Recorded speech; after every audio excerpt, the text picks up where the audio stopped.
How to measure cornice, pelmet and plinth. First things first, which is which? Cornice is the trim that sits on top of the wall unit, pelmet sits underneath the wall unit, and plinth, which can also be called the kickboard, is the panel that sits at the bottom of the base unit. Measure the total length of your cornice, pelmet or plinth, then multiply that number by 1.2 to give you 20% extra. It's always better to have too much than not enough.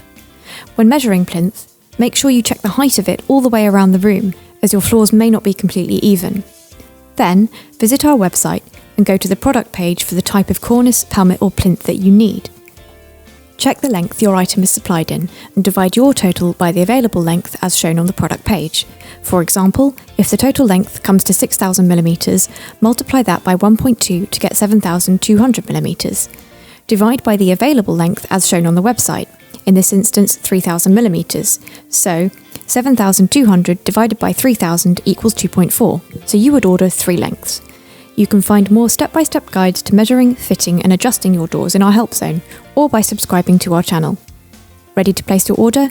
Visit our website or give us a call.